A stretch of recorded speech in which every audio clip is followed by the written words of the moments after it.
Hello, scholars. Let's start our video for week 3, which is about body paragraphs and narrative writing. Let me share my screen. Give me one moment so you can see my PowerPoint that we will discuss. Alrighty, you should be seeing my screen now. Now let's get started. This is week 3, April 27th, 2020. The body paragraphs. The body of your narrative essay contains most of the plot, the supporting information. The action in the plot can be organized in many different ways. One way is chronological order, or time order, 1, 2, 3. In this method, each paragraph gives more information about the story as it proceeds in time. The first paragraph usually describes the first event. The second paragraph describes the second event, and so on. This is our body paragraphs checklist. You should be able to say yes to the following questions about your body paragraphs. 1. Do my paragraphs have 7 to 8 sentences each? Do I have 3 body paragraphs? Now remember, you're writing 3 paragraphs. Each paragraph has 7 to 8 sentences. The third, does each body paragraph have a clear topic sentence that is related to the main idea of the essay? Does each body paragraph include specific information from the text, or in this case, since you're writing a narrative from your story, from your life, that supports the topic sentence? Is there a clear plan for the order of the body paragraphs? For example, order of importance or chronological order. Lastly, does each body paragraph transition smoothly to the next? Writing paragraphs. Begin each paragraph by clearly stating the main idea in each topic sentence. Then tell more about the main idea by giving details and or examples that are related to the topic. These examples may answer questions such as how or why. You're simply elaborating on your topic sentence. Writing paragraphs continued. This is your time if you would like to pause this video, because this is the format of your paragraphs. First, you should write about your main idea.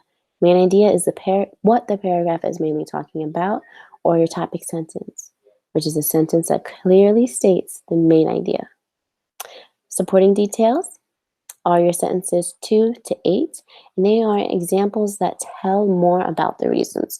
These are facts or proof, your supporting evidence or supporting details. And your last sentence is your transitional sentence, which is when the ending of the current topic, moving on to another topic or the conclusion. Now, 3, 2, 1 writing is a way to remember the structure of your paragraph. So let's start with 3. A paragraph has 3 parts. The first part is the topic sentence. This sentence, like we already discussed, introduces an overall idea that you want to discuss in the paragraph.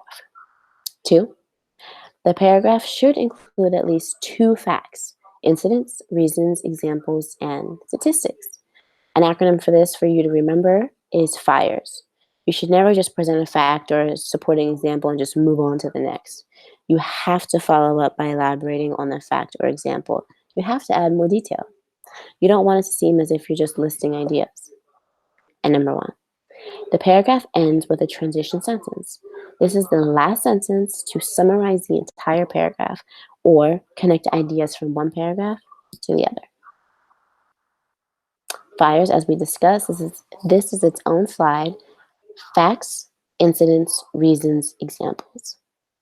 And remember, don't forget that your body paragraphs are your rising action, climax, and falling action aspects of your narrative. So as you're writing, think about rising action, events leading up to the climax, the most important part, and falling action, the events that happen afterwards. This is an example of a strong paragraph. We'll read it together and then we'll identify each part of the asterisks that we see located underneath the first paragraph. My hometown is famous for several amazing natural features. First, it is noted for the Wheaton River, which is very wide and beautiful. On either side of this river, which is 175 feet, are Many willow trees, which have long branches that can move gracefully in the wind. In autumn, the leaves of these trees fall and cover the riverbanks like golden snow. Also, on the other side of town is Wheaton Hill, which is unusual because it is very steep. Even though it is steep, excuse me, climbing this hill is not dangerous because there are some firm rocks along the sides that can be used as stairs. There are no trees around this hill, so it stands clearly against the sky and can be seen from miles away. The third amazing feature is the big old tree. This tree stands 200 feet tall and is probably about 600 years old. These three landmarks are truly amazing and make my hometown a famous place. Let's look at the first asterisk. The topic sentence is in italics. Now we know the topic sentence is the first sentence, so let's read it again. My hometown is famous for several amazing natural features. Awesome. We know this is what the paragraph is going to be about, and then we're going to elaborate more. Second, fires are underlined. Let's look at the second sentence. First, it is noted for the Wheaton River, which is very wide and beautiful. Facts, reasons, examples, incidents. And let's look at the third asterisk. Everything in bold is in elaboration. Even though it is steep, climbing the hill is not dangerous. And as we continue to read, we know those are supporting details about the main idea. And the fourth asterisk, the concluding or transition sentence is in italics. We know the transition sentence is the last sentence, so let's read that. These three landmarks are truly amazing and make my hometown a famous place.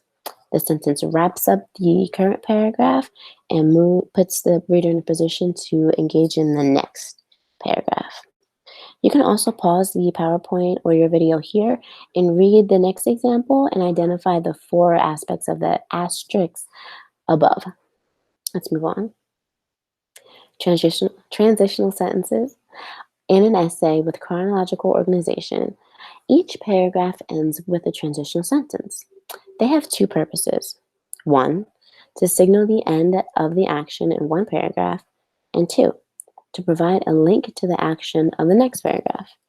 These sentences are important because they give your story unity and allow the reader to follow the action easily. We'll read these two examples of transitional sentences and just pay attention to how the last sentence in this paragraph corresponds with the first sentence in the next. This is my first time to an international terminal of the airport, and nothing was familiar. I could not make sense of any of the signs. Where was the check-in counter? Where should I take my luggage? I had no idea where the immigration line was. I began to panic. What time was it? Where was my plane?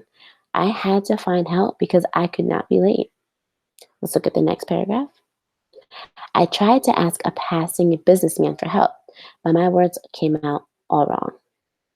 Now, let's look, at the last paragraph that's underlined. This is a transition sentence. I had to find help because I could not be late. And then look at the topic sentence in the first sentence. I tried to ask a passing businessman for help, but my words all came out wrong. They coincide, and this last sentence sets the reader up in a position to wonder what is going to happen next, and you answer that question with your topic sentence, which is what this paragraph is going to be about. This is the end of our slideshow for week 3, and if you have any questions about anything that we've discussed, please see me at my office hours between 12 to 2 every day.